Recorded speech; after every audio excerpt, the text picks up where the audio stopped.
Iniciamos con Filipenses capítulo 3 y prestémosle atención, como siempre lo hemos hecho, a los énfasis que yo hago en un color o en un diferente color.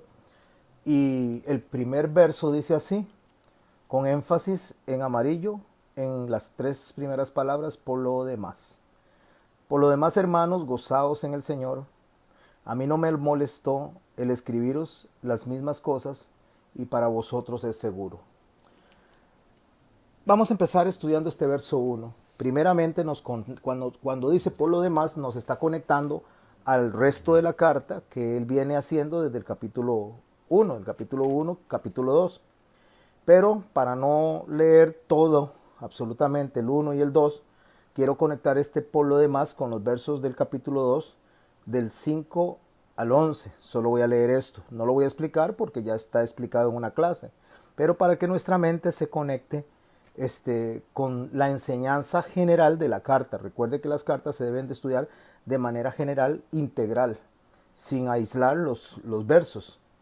¿Qué es lo que dice el verso 5 al 11 del capítulo 2 de Filipenses? Allá en vosotros, pues en vosotros este sentir que hubo también en Cristo Jesús, el cual siendo en forma de Dios no estimó ser igual a Dios como cosa a que aferrarse, sino que se despojó a sí mismo, tomando forma de siervo y hecho semejante a los hombres.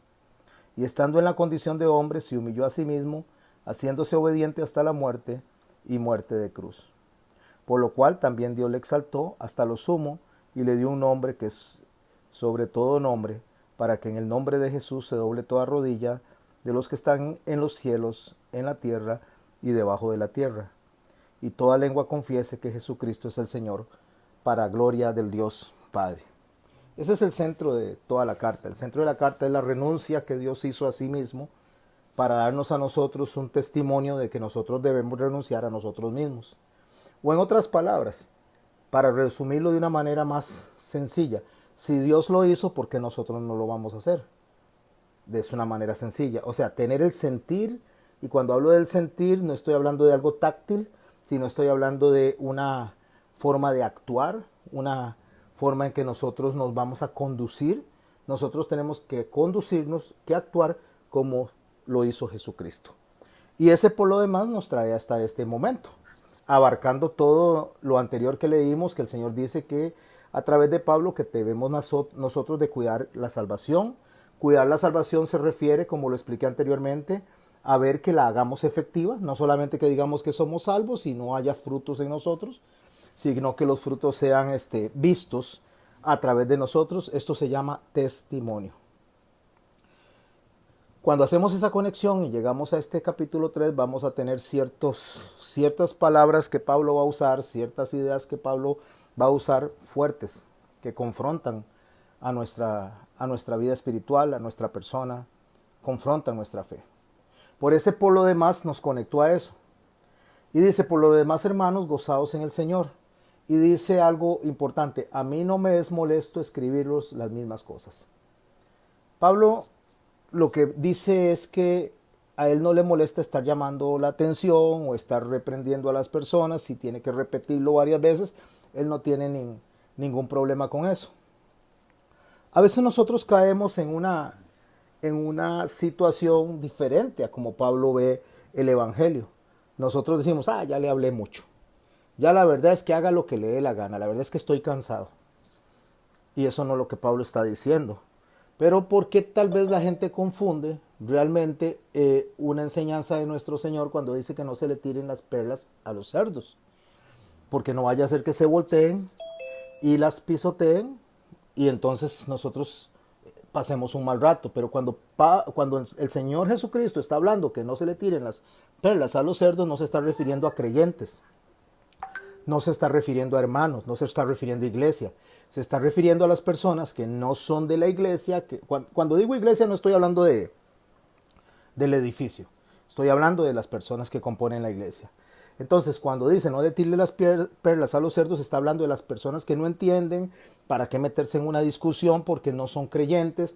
Y esos son los pleitos que hay entre religiones. Entonces viene uno que cree en Cristo y se pelea con otro que no cree y entran en discusiones que no deben ser. Entonces dicen, no le tire las perlas a esos. Pero en el caso de nosotros, en el caso de la iglesia, nosotros tenemos que perseverar. Nosotros tenemos que perseverar en el llamado al arrepentimiento de nuestros hermanos, de nuestras hermanas. Tenemos que estar siempre presentes y teniendo presente de que nosotros debemos de rogar y suplicar para que estas personas se salven y de una manera se salven en referencia a apartarse de la mala conducta, porque ya son salvos como nosotros, solamente que son hermanitos y hermanitas que son desobedientes, como vamos a ver con Evodia y Cindy, que más adelante. Bueno, él dice que él no se cansa de estar diciendo las mismas cosas. Y usted y yo no deberíamos de cansarnos. Usted no debería cansarse con sus hijos, con sus hijas, de reprenderles, de llamarle la atención. No se rinda, o sea, continúe siempre de una manera sabia, de una manera inteligente, de una manera equilibrada, controlando las emociones, con espíritu de dominio propio, haciendo la labor que nos toca a nosotros de ser luz. Ser luz es dar testimonio y ser luz es hacerle ver a las personas que son de la iglesia, repito, que son creyentes, que están actuando mal. Porque si usted lo que quiere es ir a donde están los alcohólicos, donde están los drogadictos, a llamarle la atención, esos se van a voltear y los van a pisotear, y van a pisotear la palabra. ¿Por qué es importante estar uno en esa constancia de un llamado de atención, de un llamado al arrepentimiento? Nuestro Señor tiene 6,000 años de estarnos llamando a la atención desde el Edén hasta la fecha, ¿verdad?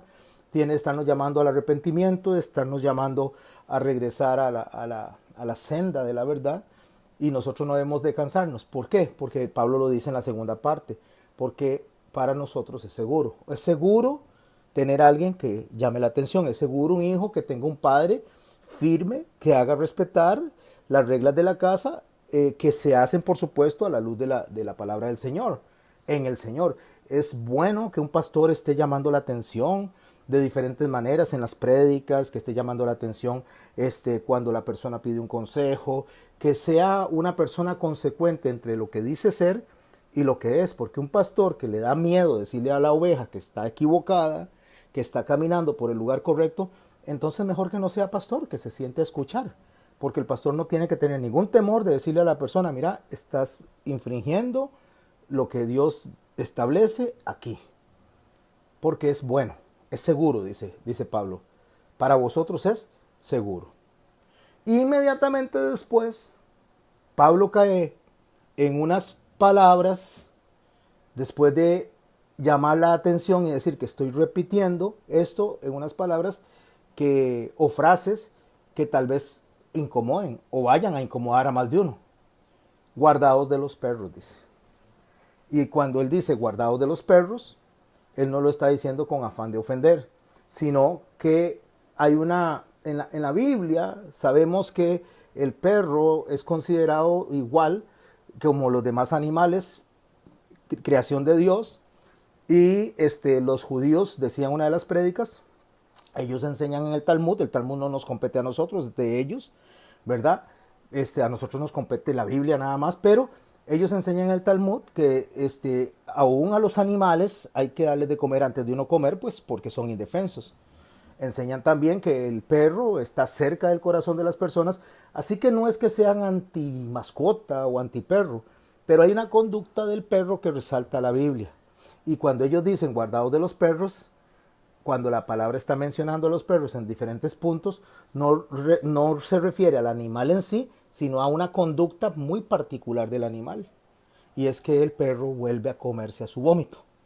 Entonces, cuando él está hablando guardaos de los perros, cuando él está hablando en el contexto que está llamando la atención de renuncia, de que nosotros debemos de aprender a pensar correctamente, está hablando sobre personas que una vez que conocen la verdad, sobre personas que una vez que saben que lo que hay que hacer delante de Dios está establecido en la Biblia, y se vuelven necios, se vuelven personas que sabiendo hacer lo correcto no lo hacen, sino que se hace lo incorrecto a sabiendas, con corazones cauterizados, con mentes cauterizadas, personas cínicas que no les importa ni siquiera el regaño o el juicio de Dios, el juicio local. Entonces, la conducta de perro dentro de este marco que estoy diciéndoles textual se refiere a la persona que ya dejó una forma de actuar, dejó una conducta, y voy a ampliarlo un poco más, dejó un grupo de personas, dejó un grupo de lugares, dejó muchas cosas que sienten que desagradan a Dios,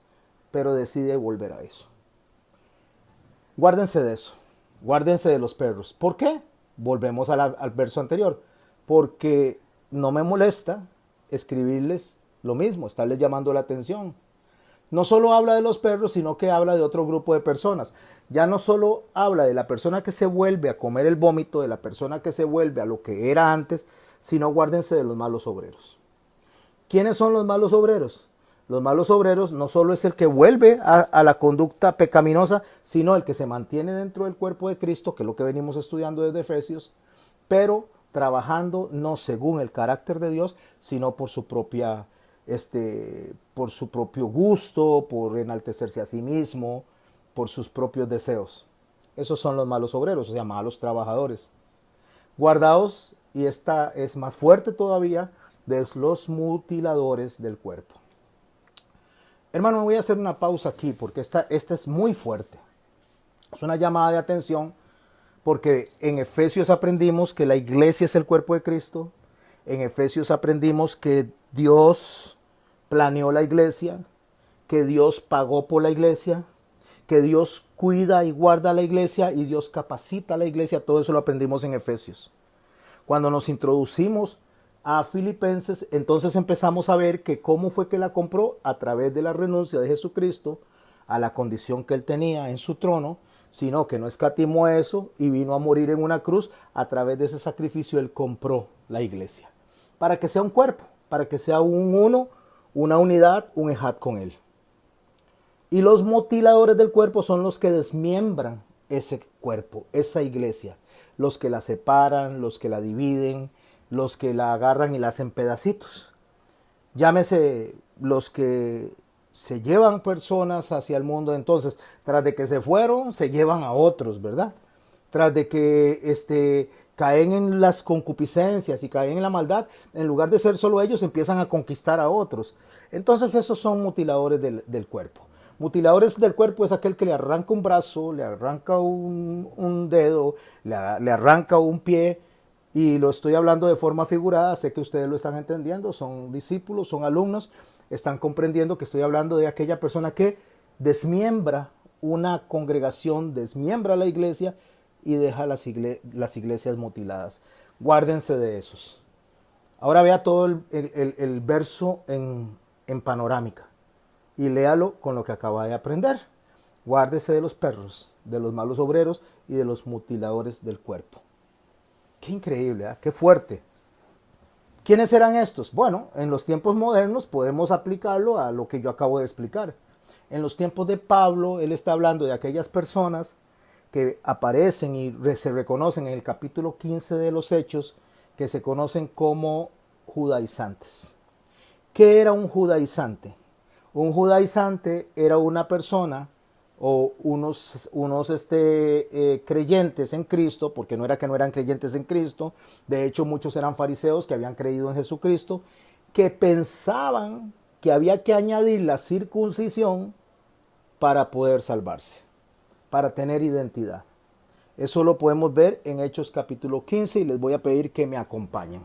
Eso, cuando la gente habla de judaizantes, porque usted y yo celebramos la Pascua, cuando la gente habla de judaizantes, porque usted y yo nos vamos a ver las raíces hebreas y nos vamos a ver cómo eran los significados y aprender de las figuras del tabernáculo, y dice que somos judaizantes por eso, eso es ignorancia. Es ignorancia y raya a veces en la necedad, porque tal vez se le quiere enseñar, pero no quiere aprender. Vamos a ir al libro de los Hechos, al capítulo 15. Ya casi recibo a Hazel mientras abro aquí.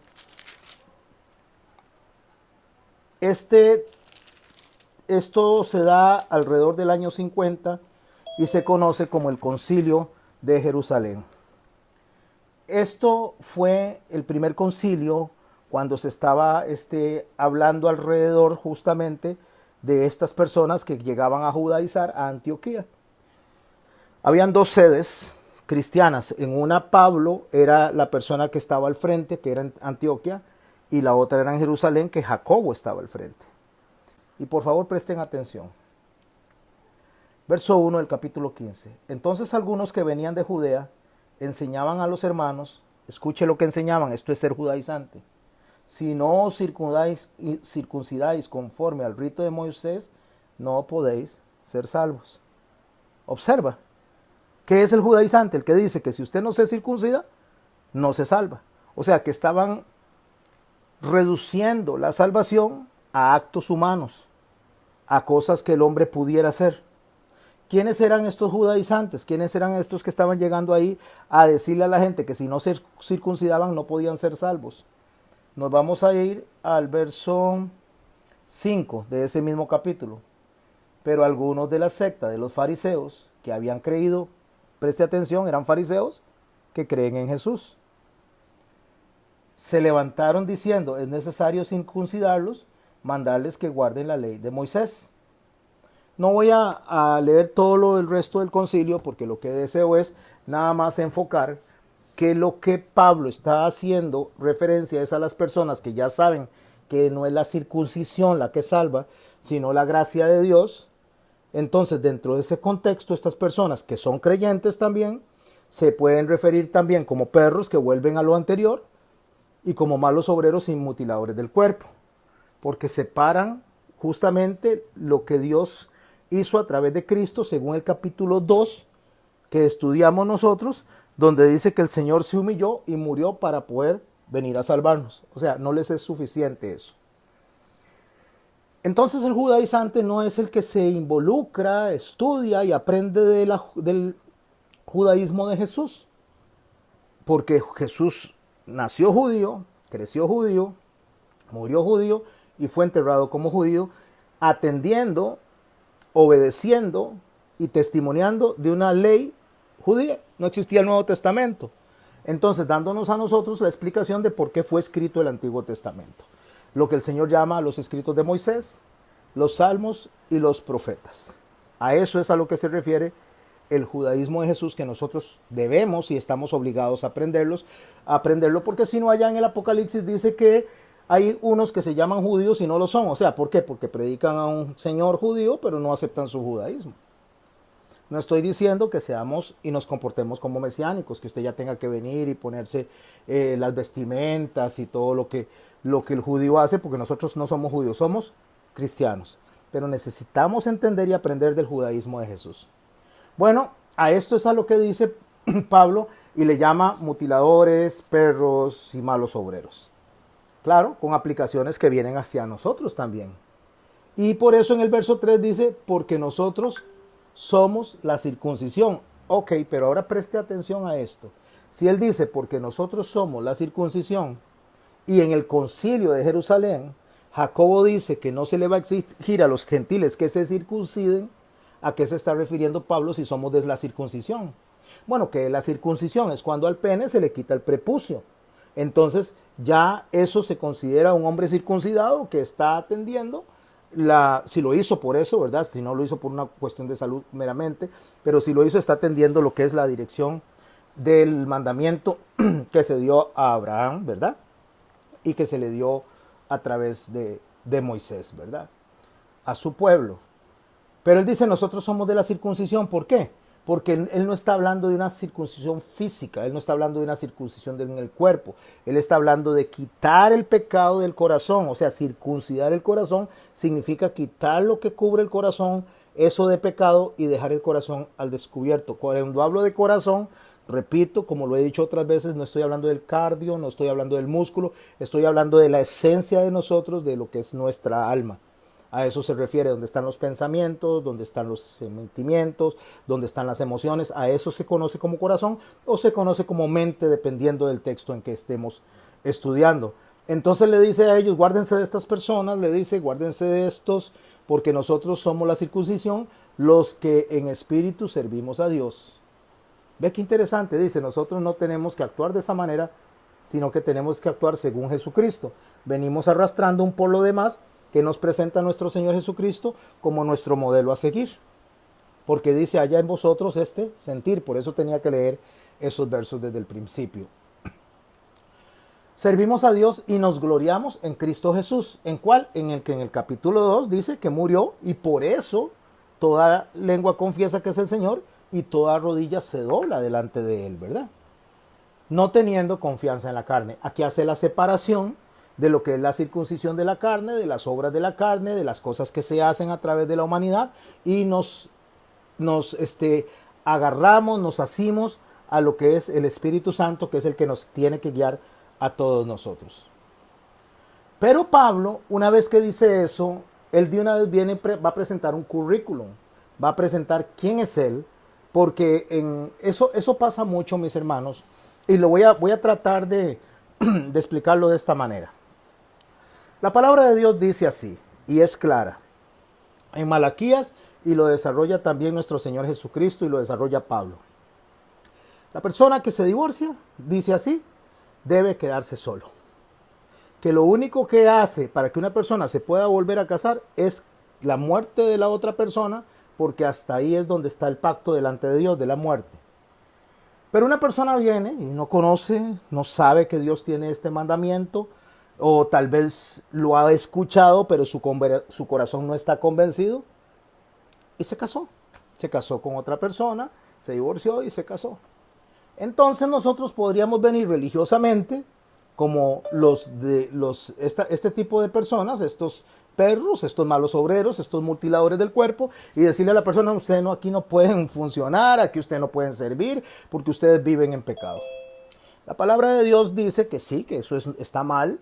La palabra de Dios dice que la persona que hace eso y se casa, pues está viviendo justamente en una situación contraria a lo que Dios quisiera. Pero Dios una vez establece que dice a los fornicarios y a los adúlteros los juzgará Dios, lo cual significa que solo Dios tiene competencia para juzgar las intenciones de una persona, a menos que sea una persona que ya sabe, ya conoce y cae en el error, en el pecado, volvemos por ser de una mente cauterizada y un corazón cauterizado, que lo único que quiere es vivir para sí mismo. Entonces, cuando él dice que nosotros somos de la circuncisión, no teniendo confianza en la carne, es que vamos a ver a estas personas que se equivocaron, que cometieron una falta delante de Dios, bajo la misericordia de Dios. Entonces no se les va a aplicar, o no se le aplica a las personas nuestra, ¿cómo le voy a decir? Nuestra justicia, nuestra forma de equilibrar las cosas, sino la forma de equilibrar las cosas de Dios. Hablé del matrimonio. Pero ahora hablemos de la mentira, los que han sido mentirosos, los que hemos sido mentirosos. Hablemos también de la soberbia, los que hemos sido soberbios. Hablemos también de la ira, los que hemos sido iracundos, de los borrachos, de los adúlteros. Empiece a meter todos los pecados dentro de ese saco. Porque cuando usted mete todos los pecados dentro de ese saco, usted podría, o yo podría estar mutilando el cuerpo. Empezar a echar a gente porque tiene un pasado. Y cuando empezamos a echar a gente porque tiene un pasado, mi hermano y mi hermana, usted y yo nos vamos a quedar fuera también y el púlpito solito. Porque el único perfecto, santo, inmaculado, intachable y el cual nadie le puede sacar ninguna tarjeta roja es a Jesús. Entonces ahí es donde nosotros entramos dentro de lo que nosotros debemos de actuar dentro de lo que es la circuncisión del corazón, donde nos ayuda a tener espíritu de dominio propio, donde nos ayuda a tener control, donde nos ayuda a ver a las demás personas, hermanos de la iglesia, como personas necesitadas de la misericordia, tanto el que está allá como el que está acá, tanto el pastor como las ovejas, tanto las ovejas nuevas como las que tienen más tiempo. Todos necesitamos de la misericordia de Dios, por tanto tenemos confianza en la obra de Cristo y no en nuestro juicio. Pero Pablo podría ser que le dicen, ¿y usted por qué está enseñando? Porque eso podríamos decirle a una persona que salió de ser borracho, de ser una persona alcohólica, entonces decirle, ¿usted por qué anda enseñando de Cristo si usted era un alcohólico? Entonces Pablo nos enseña a nosotros que el pasado, una vez que Cristo los ha redimido, se quedó en el pasado. Por eso el Señor dice a través de Pablo, ustedes eran, ya no son. Porque nosotros somos personas redimidas que vamos a enseñarle a otras personas que están en la condición en que estábamos nosotros, que en Cristo sí se puede salir adelante. Entonces tenemos una persona, una pareja que se une cuando están en desconocimiento, bajo las circunstancias que acabo de mencionar, pero no se van a ir, no se van a separar, tal vez ya tienen hijos, tal vez ya tienen nietos, pero sí tienen que enseñarle a las nuevas generaciones que no repitan lo que ellos hicieron. En lugar de desechar a las personas, mutilar el cuerpo es utilizar a la persona redimida, convencida de lo que uno ya no debe de hacer, para enseñarle a los otros. Sí, yo lo hice, sí, yo lo hice, pero no lo hice porque estuviera bien. Hace poco tiempo una persona empezó a cuestionar acerca de un post que yo puse. Empezó a cuestionar porque yo puse la violencia engendra violencia y ninguna violencia está justificada. O sea, ningún acto de violencia está justificado. Entonces esta persona vino y puso en la página que yo estaba equivocado y estaba mintiendo porque Moisés había matado a un egipcio para defender a un hebreo. En primer lugar, eso está totalmente descontextualizado, porque el que la Biblia diga que alguien hizo algo no significa que Dios lo está aprobando. El que Jacobo tuviera muchas mujeres no significa que Dios lo estaba aprobando. El que Moisés matara a un hebreo no significa que Dios lo estaba aprobando, solo que Dios pone lo bueno y lo malo, Dios pone todo. Porque Dios lo que pone es el carácter de Él en nosotros para ir cambiando. Si Moisés hubiera hecho lo correcto, Moisés no hubiera huido. Huyó porque sabía que hizo algo malo y que eso había quebrantado no solo la ley de Dios, sino, aunque él no la había escrito todavía, pero había quebrantado la ley de Dios y estaba quebrantando la ley de los hombres también. Y si usted se devuelve en el tiempo y usted me dice, ¿cómo hace él para saber que está quebrantando la ley de Dios si todavía no hay un testimonio escrito en el Sinaí donde diga no matarás? Usted se va a encontrar con un hombre que mató a otro hombre. Se llama Caín, que mató a Abel. Entonces, si usted encuentra a Caín que mató a Abel bajo la ley de la carne, bajo la confianza de la carne, usted lo que hace es que toma a Caín y entonces lo pone en la pena capital y lo ponemos en la silla eléctrica. Y lo matamos. Pero Dios viene y le pone un sello a Caín. Y le pone un sello a Caín para que no lo maten. Porque él dice, si me echa de aquí me van a matar. Entonces cuando él dice, si me echa de aquí me van a matar, Dios dice, no voy a dejar que te maten. Te voy a poner una marca para que nadie lo mate. Cuando la palabra enseña que nosotros no debemos de matar, lo que está es mostrándonos a nosotros lo que Jesús va a decir más adelante. Porque Moisés no conocía en ese momento la obra de Cristo, aunque sí la podía tal vez, ¿cómo se dice eso? Incidir por lo que Dios le estaba enseñando, cuando Él está poniendo todo eso. Pero nuestro Señor nos lleva a un punto más fino, cuando dice, o escuchaste, oíste decir a los antiguos, no matarás. Pero yo les digo que cualquiera que se enoje contra su hermano ya mató y es culpable y está sujeto, está expuesto al juicio. Entonces el Señor se va más allá de la aplicación del no matar y se introduce hasta el enojo. O sea, lo que dice, ustedes tienen que controlar el enojo, haciéndonos ver a nosotros que el juicio nuestro es un juicio imperfecto. Por lo tanto, si una persona dejó el alcoholismo, nosotros no tenemos que estarlo viendo como alcohólico. Si una persona se divorció y se volvió a casar en desconocimiento, nosotros no tenemos que ver eso. Tenemos que ver al redimido, al que Dios hizo nuevo. Tenemos que ver a aquella persona que Dios dice a través de Pablo, ustedes eran eso. Pero Pablo posiblemente se va a encontrar en estas circunstancias donde él escribe esto tan fuerte, porque es fuerte. Guárdense de los perros, guárdense de los malos obreros y guárdense de los mutiladores del cuerpo. Entonces tenemos un grupo de personas que se podría voltear donde Pablo y decirle, ¿y usted de qué viene a hablarnos? Usted no dejó los fariseos, usted no perseguía a los cristianos, usted no era el que hacía todo eso. Como Pablo está inspirado por el Espíritu Santo, de una vez entra en el verso 4 con la siguiente enseñanza. Aunque yo también tengo de qué confiar en la carne. O sea, les voy a decir, esto era yo.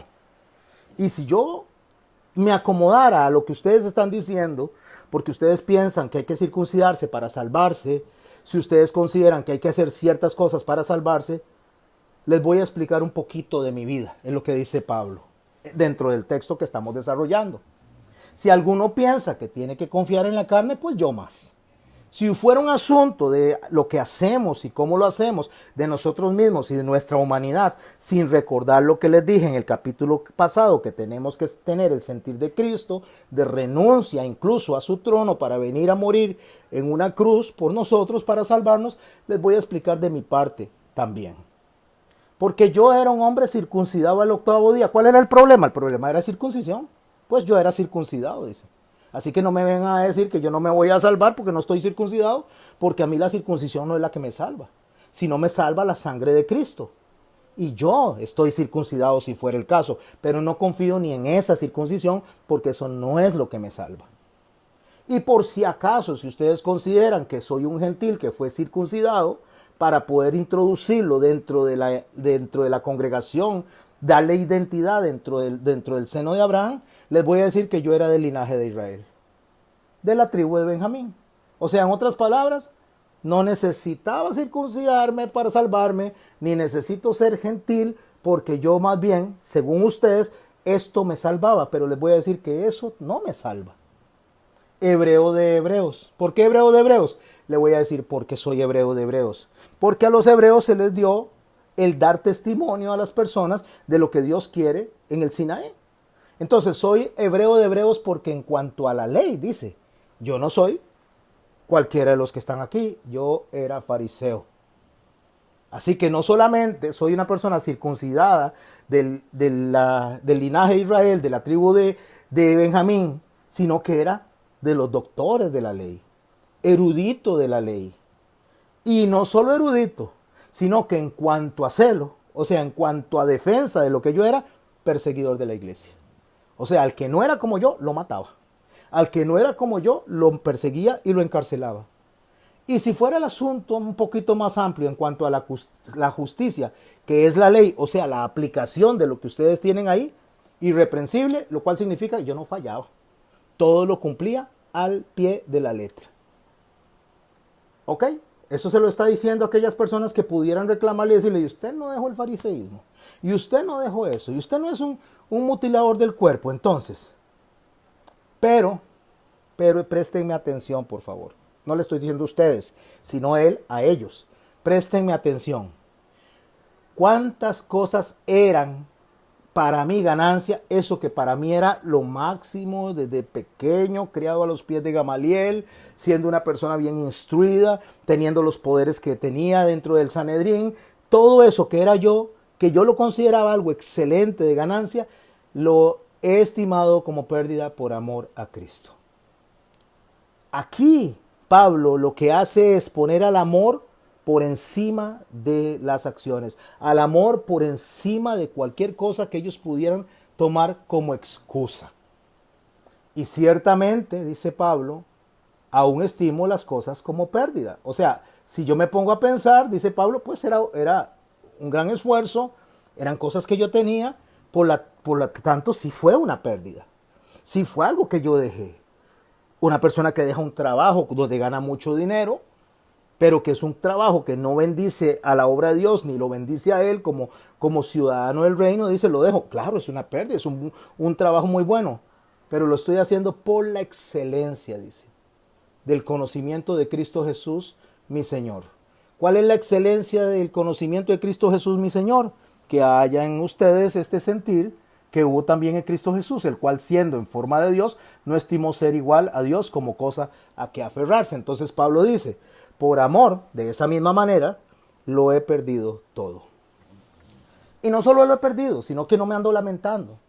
No solo lo he perdido, sino que ando diciendo, ay, es que los tiempos antiguos eran mejores. Por eso Salomón en Eclesiastés nos enseña a nosotros que no piensen en los tiempos anteriores, porque dice que eso no lo harán con sabiduría. Realmente la palabra ahí no es solo no lo harán con sabiduría. Cuando usted se introduce al texto dice, lo pensarán con estupidez, que es peor. Entonces lo que dice, deje de estar pensando en el pasado, deje de estar pensando en lo que tenía ya, lo que era ya, lo que usted, porque Cristo ya lo sacó de ahí. Por lo tanto, lo he perdido todo y lo tengo por basura.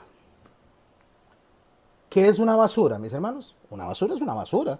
Es algo inservible, algo que yo no voy a volver a tomar, no voy a hacer como los perros que vuelven a su vómito. Ya deseché eso.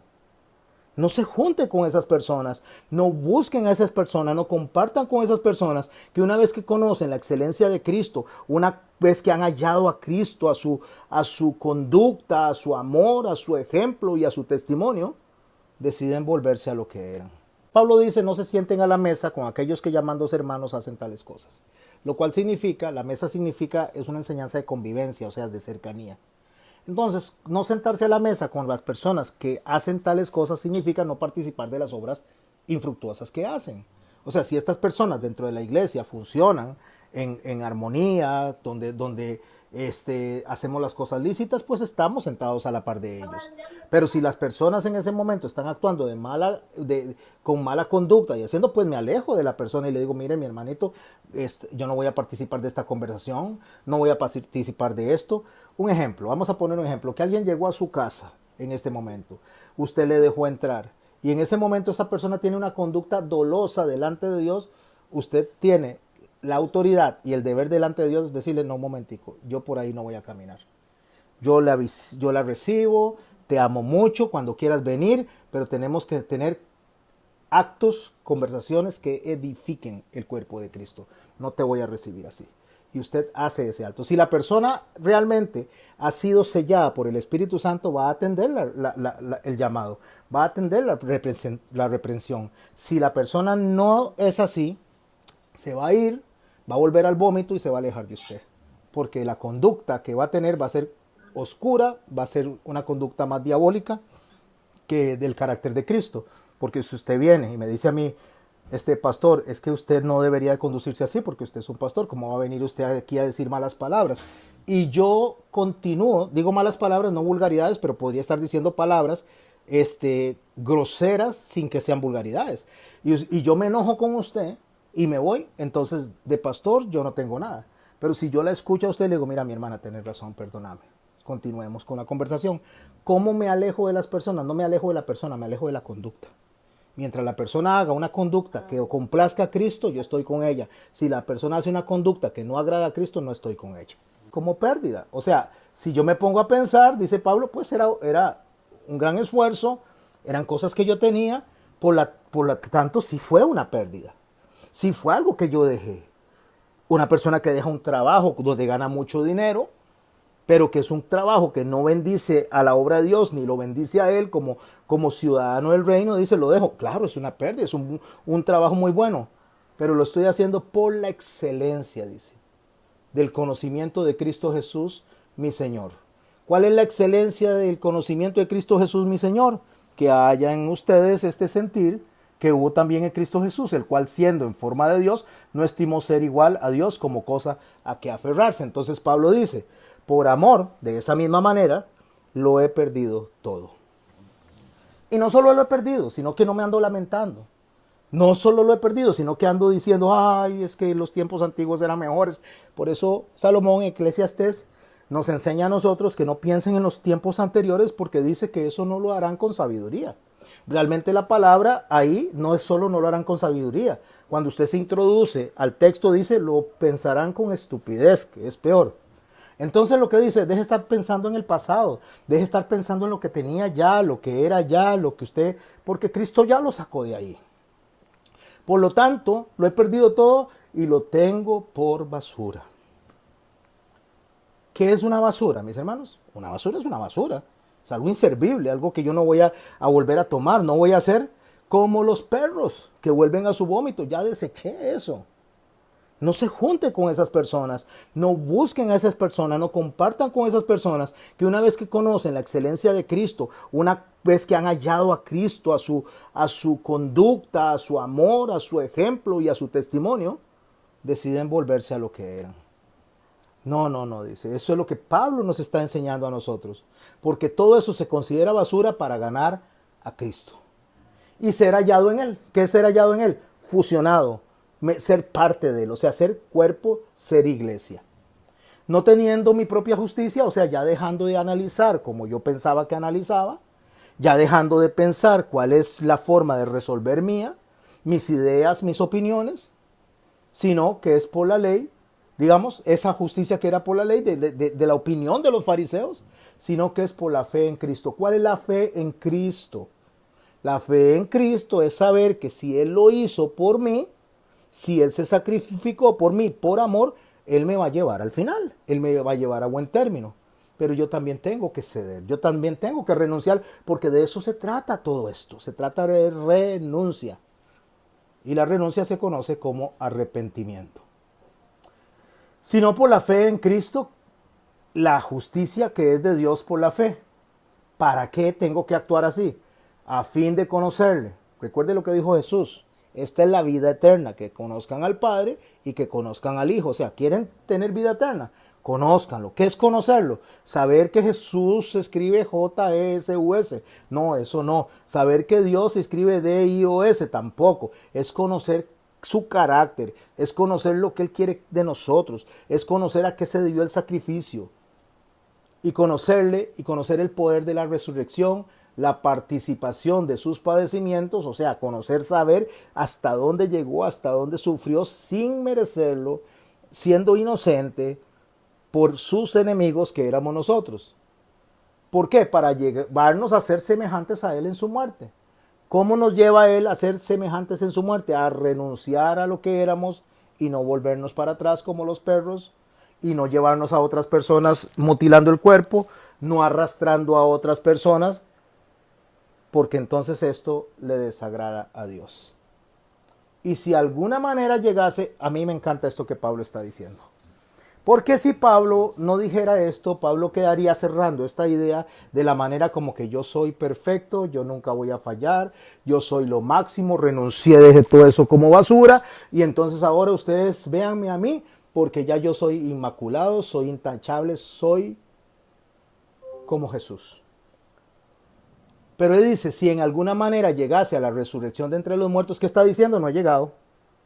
Pero si llego, esto es lo que yo deseo para ustedes. Si llego, no es que él dude de la salvación, sino que él sabe que él es un ser humano imperfecto que va a estar fallando y va a necesitar arrepentirse en el día a día. Entonces él, cuando dice, si en alguna manera llego, dice, a la resurrección de los muertos, es como diciendo, bueno, si ustedes me ven caer, si ustedes me ven fallar, no es porque Cristo haya fallado, soy yo el que está fallando.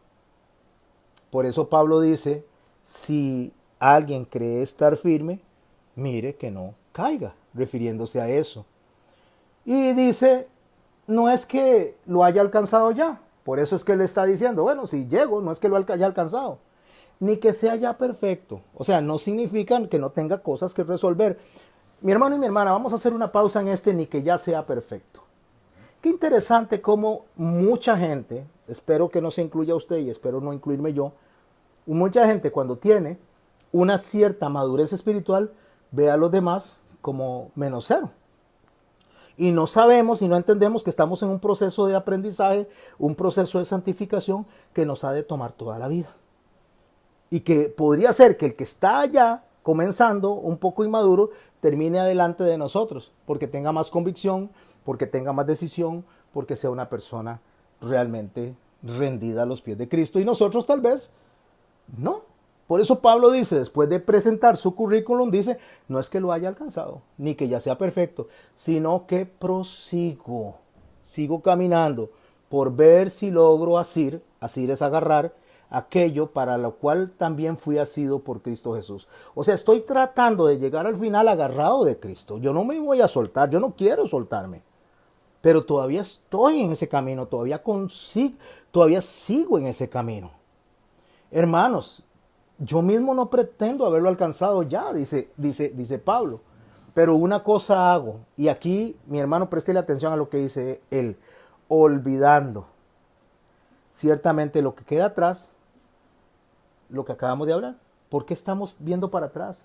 Porque estamos constantemente analizando, ay, es que yo a veces me pongo a ver a la gente, ay, es que me gustaría ir, voy a imaginarme un pueblo de aquí de Costa Rica y vamos a imaginar que es Tarbaca. No conozco Tarbaca, o tal vez sí lo conozco, pero no lo recuerdo. Vamos a imaginar Tarbaca. Y que cuando de 5 años estábamos en Tarbaca. Y entonces, ay, yo cuando estaba en Tarbaca y yo anhelo ir a Tarbaca y yo no sé qué cosa, ya tenemos 50, 55 años y hacemos una excursión y vamos a Tarbaca. ¿Sabe qué vamos a encontrar? Nada de lo que teníamos ahí. Porque todo ha evolucionado, todo ha cambiado, van a haber cosas diferentes. Eso pasa cuando nosotros queremos volver a lo anterior. Entonces se encuentra usted con aquellas grandes ideotas, y cuando digo ideotas es una idea grandota, ¿verdad? No estoy ofendiendo a nadie, esas grandes ideotas de que reunámonos porque nos encontramos a los compañeros del kinder y nos encontramos a los compañeros de sexto grado y hagamos la gran reunión. Ay, sí, ya llegan a la reunión. Uy, yo me acuerdo de usted, qué maravilloso compañerito. Jugábamos los dos, usted me prestaba el carrito y yo le prestaba el mío. Pero resulta que ese ahora es narcotraficante. O tal vez sea un violador y usted no se está dando cuenta. Tal vez sea un asesino.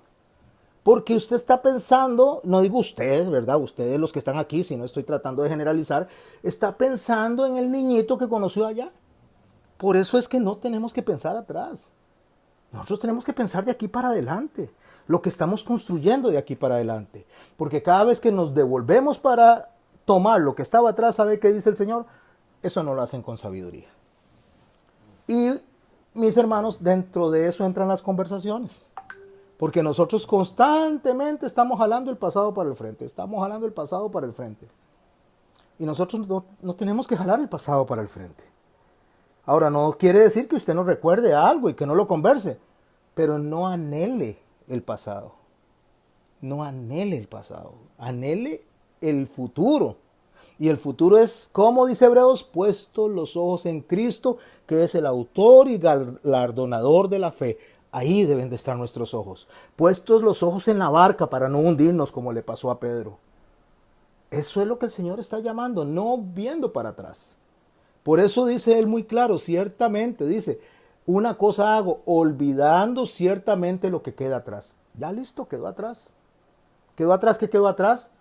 Donde usted vivía, donde usted estudiaba, las personas con las que se reunía, las cosas que usted aprendía, quedó atrás.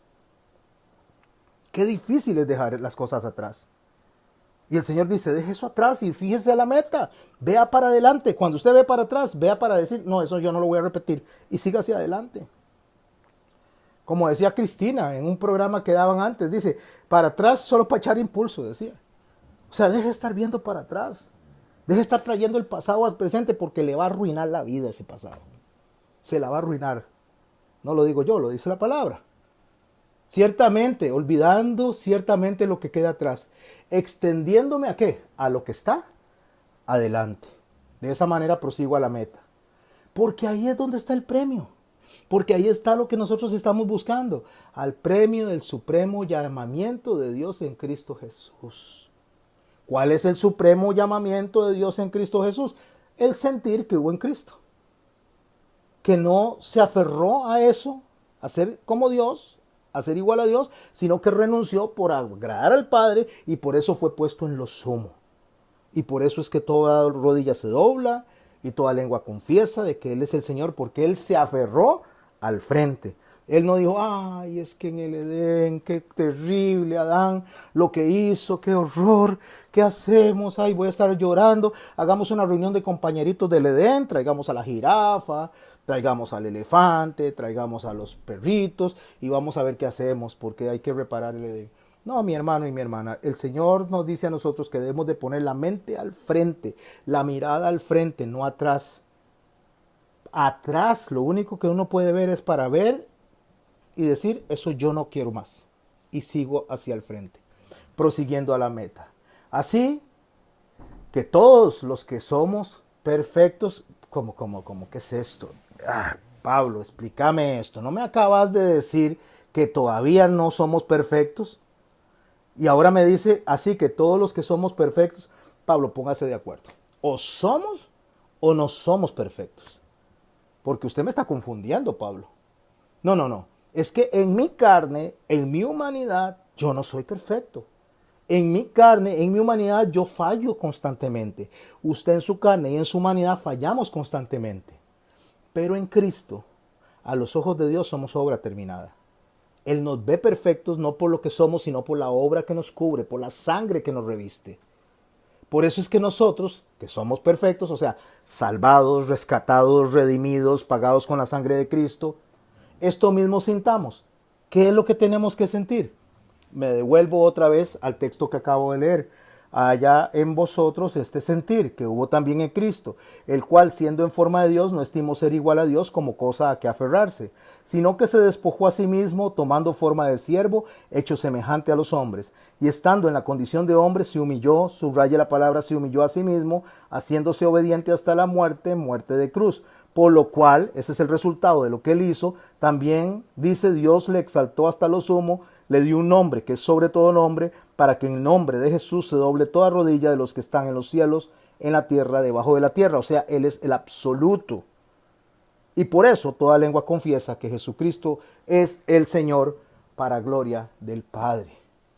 Así que todos los que ya entendemos eso, todos los que ya conocemos eso, entonces sintamos lo mismo. Y si otra cosa sentís, esto también os lo revelará Dios. O sea, si no se siente identificado, Dios le va a mostrar que está mal. ¿Sabe cómo nos muestra Dios que estamos mal? Nos inquieta por el que nos anhela, por el Espíritu, nos muestra que estamos caminando mal, porque dijo Jesús que Él iba a mandar a otro consolador para que nos guiara a toda verdad. Entonces, cuando hacemos lo incorrecto, el Espíritu nos dice, están mal.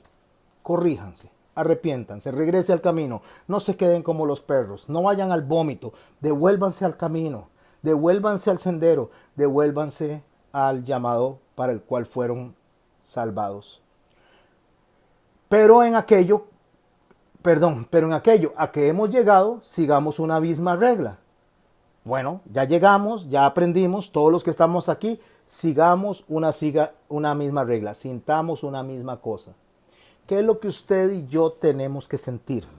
¿Qué es lo que usted y yo tenemos que estar bien unidos alrededor de lo que es el mandamiento del Señor? Sencillo, muy fácil, no nos compliquemos mucho. Dice aquí, para que en el nombre de Jesús toda rodilla se doble de los que están en los cielos, en la tierra y debajo de la tierra, y toda lengua confiese que Jesucristo es el Señor. Eso es lo que tenemos que sentir todos. Arrodillarnos, doblar rodillas, adorar y alabar a Cristo Jesús por lo que Él hizo. Todos tenemos que sentir eso. Pablo, ¿y cómo hacemos eso? Pablo, explíqueme cómo hacemos eso, porque a mí la verdad es que me cuesta. Recuerde que ahora tenemos el Nuevo Testamento, tenemos toda la Biblia escrita, pero en ese entonces Pablo andaba predicando. Pablo, ¿cómo hacemos eso?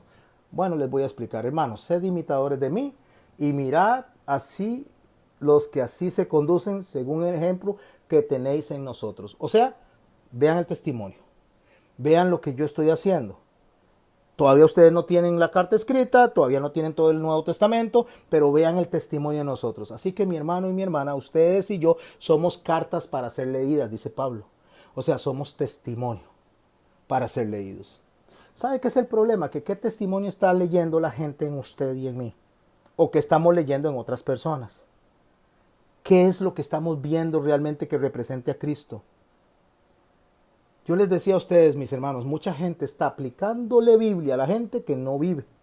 Mucha gente está recetándole a las demás personas lo que en sí mismo no viven. Entonces, cuando somos cartas leídas, mi hermano, no se fije en las palabras de la gente que les llega a hablar. No se fije en las palabras del pastor. No se fijen en la palabra del que canta. Fíjese en el testimonio. Eso es lo que usted y yo tenemos que leer, la vida de esas personas. Eso es lo que Pablo está diciendo. Léanme a mí, busquen algo en mí, a ver si ustedes me van a encontrar algo en lo cual ustedes me llamen la atención. Por eso Pablo le dice, yo soy irreprensible, o sea, yo acato lo que Dios establece. Léanme.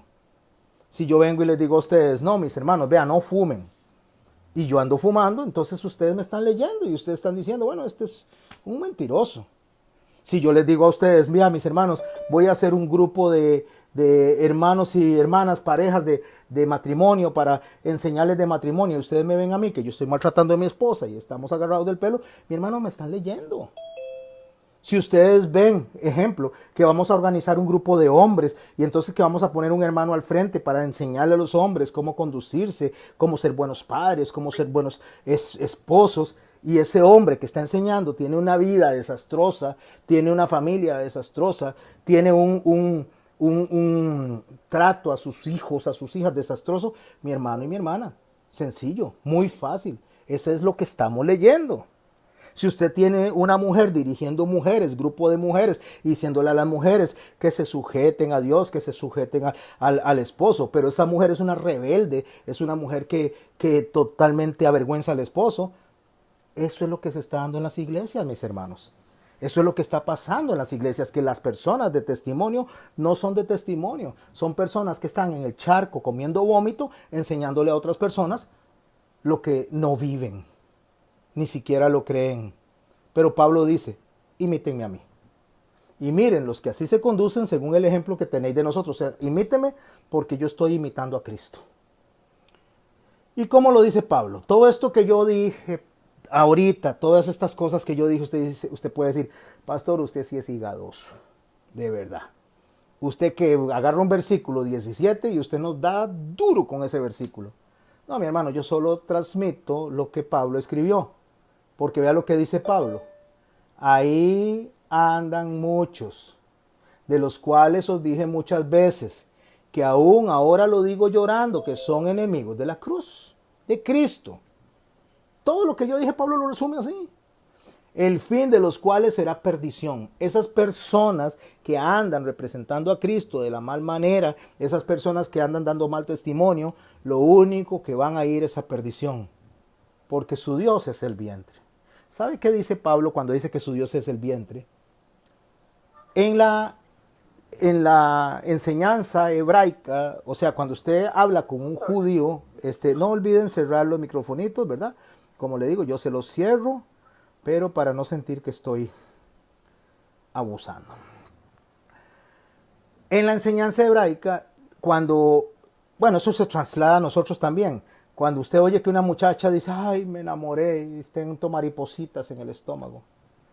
O tal vez alguien dice, ay, qué cólera me da, es que siento que se me riegan las bilis. O sea, las vísceras son consideradas como el centro de las emociones dentro del hebraísmo. O sea, se considera como el eje central de todas las emociones del cuerpo. Cuando el animal se sacrificaba, cuando se llevaba al sacrificio total, las vísceras se agarraban y se ponían, se quemaban totalmente junto con el excremento que estaba dentro de los intestinos. Porque esto es una señal de renuncia, es una señal de dominio propio, es una señal de renunciar a mis emociones para poder dejar que sea mi sabiduría la que me dirija.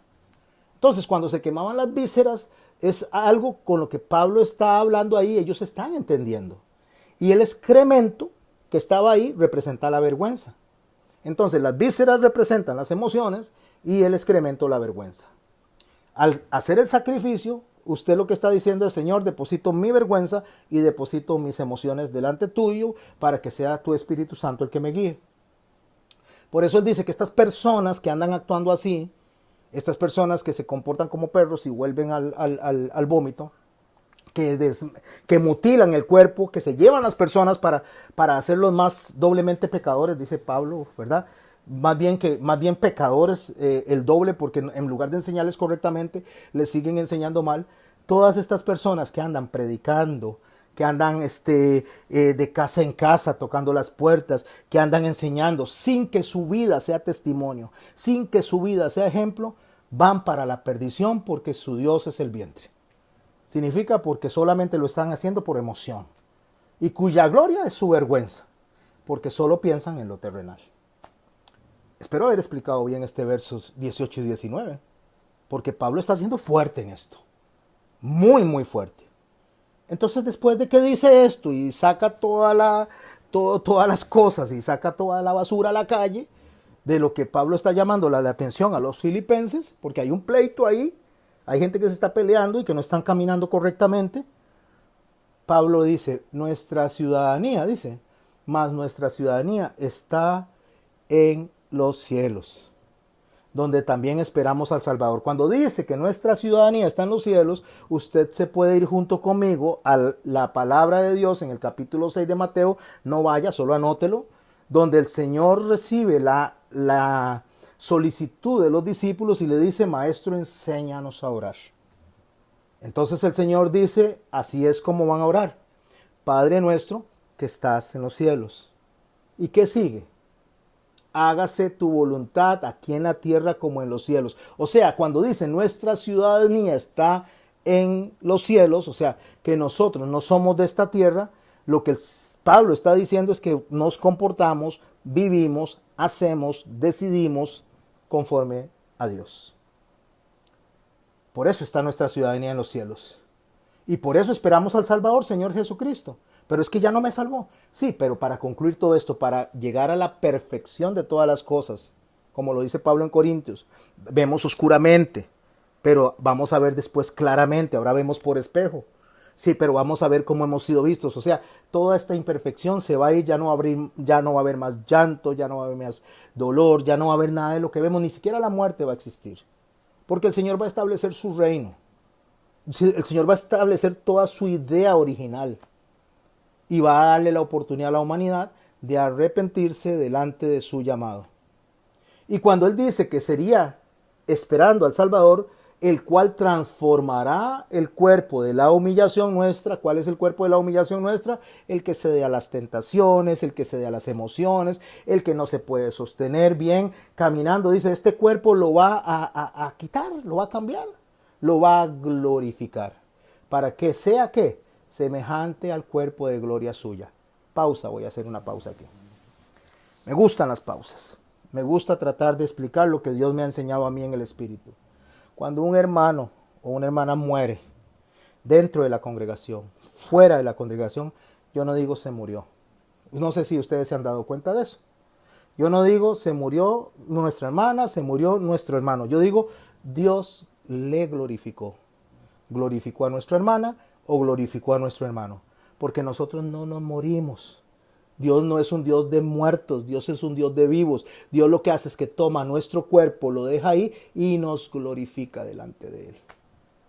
Por eso es que para que sea semejante al cuerpo de gloria suya, nosotros no tenemos gente que murió y se fue y no les vamos a volver a ver. Nosotros somos personas que confiamos en que un día nos vamos a ser glorificados, vamos a ser levantados en gloria y vamos a reunirnos con los que partieron antes que nosotros. Esa es la fe, esa es confianza. La muerte no es el fin, la muerte es la llave para iniciar realmente el principio de toda la gloria de Dios en nosotros. Por eso es que llegará un momento en que vamos a ser semejantes al cuerpo de la gloria, por el poder con el cual puede también sujetar a sí mismo todas las cosas. O sea, que la garantía de que usted y yo lleguemos al final, que terminemos perfectos, la garantía la lee usted nuevamente, y perdón que lo lea mucho, la verdad es que no sé por qué pido perdón, pero voy a decirlo de una manera cortés. Le leo de nuevo, haya en vosotros este sentir que hubo también en Cristo Jesús, el cual siendo en forma de Dios, no estimó el ser igual a Dios como cosa a que aferrarse, sino que se despojó a sí mismo, tomando forma de siervo, hecho semejante a los hombres, y estando en la condición de hombre, se humilló a sí mismo, haciéndose obediente hasta la muerte y muerte en cruz. Por lo cual, porque se humilló, porque renunció, porque decidió agradar al Padre, y aquí hago la pausa, ¿hasta dónde está usted para humillarse? ¿Hasta dónde está usted y estoy yo para renunciar a nosotros, para poner a Dios de frente, para poner a Dios como modelo delante de nosotros? Podemos decirle a las personas que andan haciendo todo lo que Pablo describió anteriormente, no, eso no lo quiero en mi vida. Podemos decirle a las personas que andan hablando y blasfemando el nombre de Cristo y según ellos predicando en el nombre de Cristo, no, podemos decirle un alto, podemos renunciar nosotros a eso por amor a Cristo. Porque si nosotros podemos renunciar por amor a Cristo y por amor a Dios a quien pisotea, a quien da por menosprecio el cuerpo de Cristo y quien lo comercia, quien lo usa para negocio, quien lo usa para beneficio propio, entonces va a pasar lo mismo, que Dios nos va a exaltar hasta lo sumo, no a nosotros, sino a nosotros en Cristo. ¿Y cuándo sucede eso? Cuando la novia se fusiona con el esposo. Y eso es en las bodas del Cordero. ¿Para qué? Para que nosotros, junto con muchas más personas, nos encontremos en aquel día gritando santo, santo, santo en medio de querubines.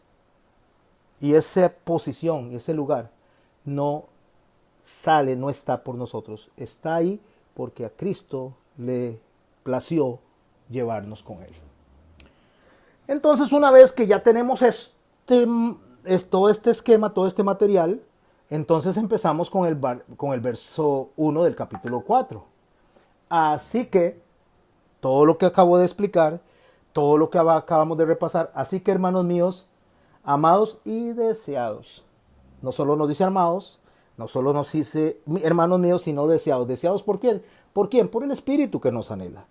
Por el Espíritu Santo, dice, hermanos, amados y deseados, gozo y corona mía, estad así, firmes en el Señor, amados. ¿Cómo? Como lo acabamos de hablar.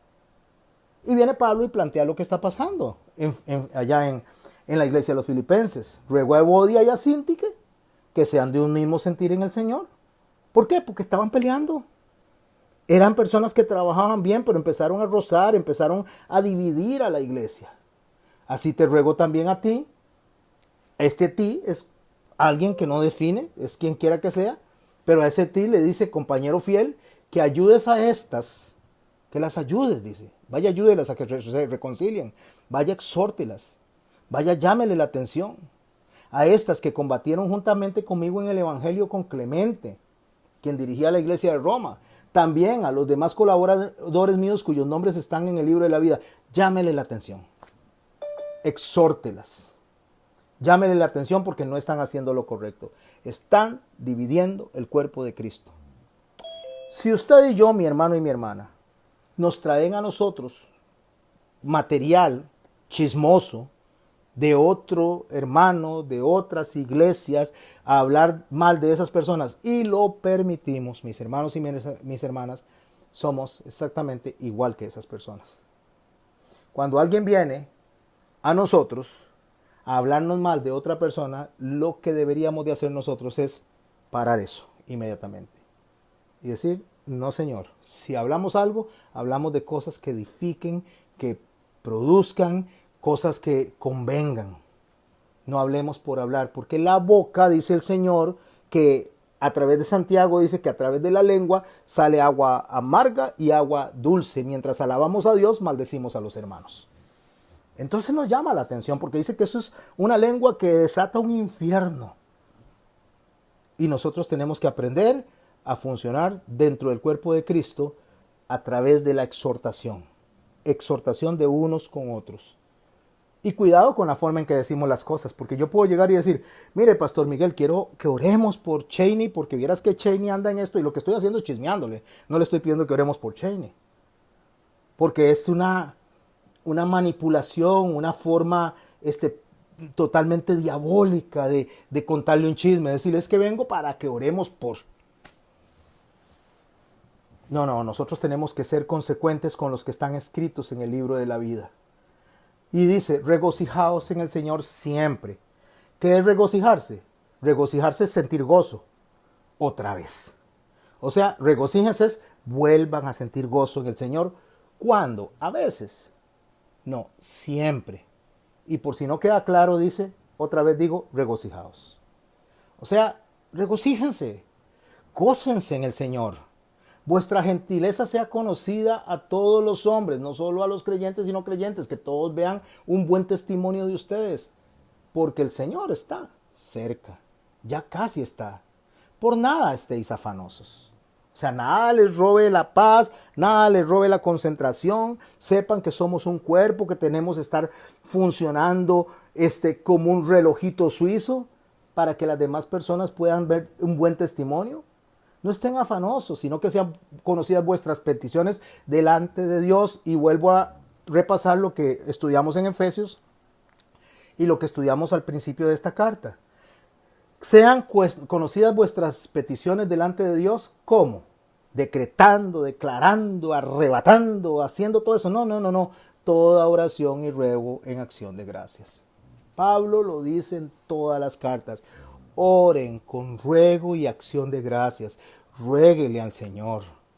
Pídale al Señor. No desafíen al Señor.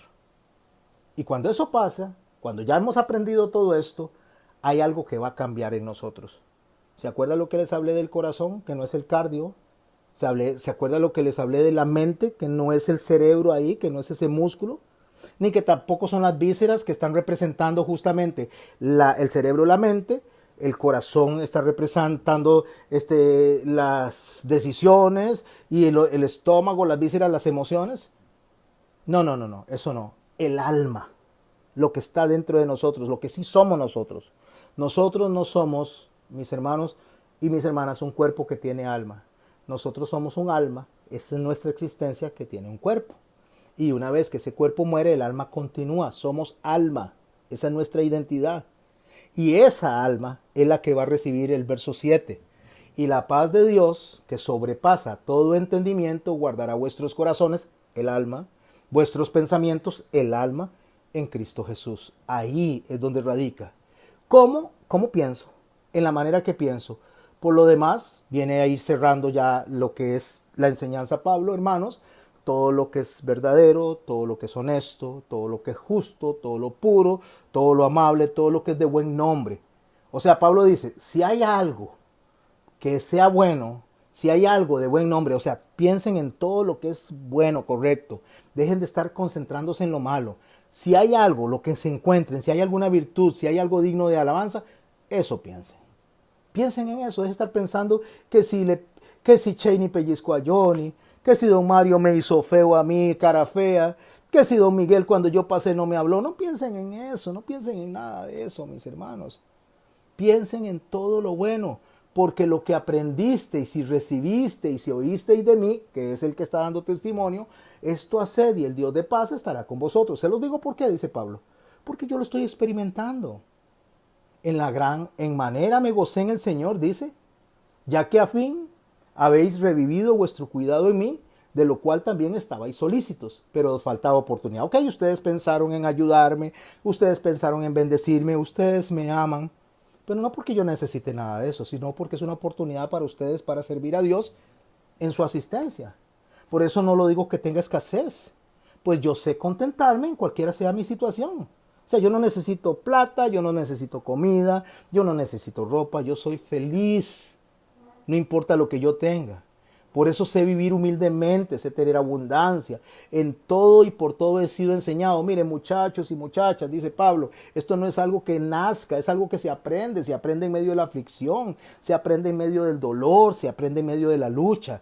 Yo he sido enseñado para estar saciado como para tener hambre, para tener abundancia como para tener necesidad. Por eso todo lo puedo en Cristo, que me fortalece. Y voy a hacer una pausa aquí. Entonces viene alguien y dice, ay, voy a construir una casa y voy a pedirle al banco un préstamo, todo lo puedo en Cristo que me fortalece. Qué errado, qué lejos de lo que está realmente Pablo enseñando. Ay, mi hermano y mi hermana, voy a ir a hacer un examen de matemáticas, voy a presentar un examen de la universidad porque todo lo puedo en Cristo que me fortalece. Ah, no, si no estudias le digo que se va a quedar, definitivamente. Tiene que estudiar porque eso no es lo que dice Pablo. Ay, mi hermano y mi hermana, voy a ir a tener una pelea de box y voy a noquear a ese porque todo lo puedo en Cristo que me fortalece. No, no, no, olvídese. Ay, es que va a ganar este partido de fútbol y entonces mi equipo le va a ganar al otro porque todo lo puedo en Cristo que me fortalece. ¿Y los otros que no pueden ganar también? No, mis hermanos, lo que Pablo está enseñando es que yo puedo pensar bien, positivamente. Yo puedo aprender a salir adelante en la aflicción, en la angustia, en la escasez, porque en Cristo tengo la paz que sobrepasa todo entendimiento que me ayuda a vivir esta vida. Eso es lo que todo puedo en Cristo que me fortalece. Sin embargo, dice Pablo, bien insistes en participar conmigo en mi tribulación. No necesitaba, pero si quisieron hacerlo, pues qué dicha que me están extendiendo la mano. Y sabéis bien vosotros, oh filipenses, que al principio de la predicación del Evangelio, cuando partí a Macedonia, ninguna iglesia participó conmigo en razón de dar y recibir, sino vosotros solos. O sea, nadie quería ayudarme, solo ustedes, los tesalonicenses. Pues aún a Tesalónica me enviasteis una y otra vez para mis necesidades. Ellos estaban muy pendientes del cuidado del pastor, muy pendientes del cuidado de Pablo. No es que busque dádivas, no, vea, si hay algo que yo no quiero, dice Pablo, es que me estén dando porque ustedes crean que tienen obligación de darme. Si lo hacen es por amor. No quiero eso, sino que busco el fruto abundante a vuestra cuenta. ¿Cuál es el fruto abundante a vuestra cuenta? Amor. amores, agarrar ese fruto y hacer lo que crezca y crezca en el corazón. Pero todo lo he recibido y tengo abundancia, estoy lleno, habiendo recibido de Epafrodito lo que enviaste, olor fragante, sacrificio acepto y agradable a Dios. Mi Dios, pues, suplirá todo lo que os falta conforme a las riquezas en gloria en Cristo Jesús. ¿Cuáles son las riquezas en gloria de todo lo que os falta? Lo que venimos hablando.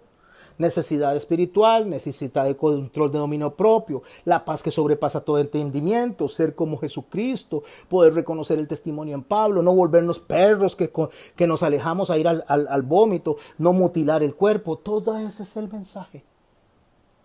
Y cuando hacemos eso, mis hermanos y mis hermanas, las riquezas de gloria en Cristo Jesús, que lo vamos a aprender, creo que es en la de Mateo capítulo 25. Ahí vamos a ver las riquezas en gloria. ¿Qué son las riquezas en gloria? ¿Cuáles son los tesoros en el cielo? No se lo pierdan, eso es viernes de por medio.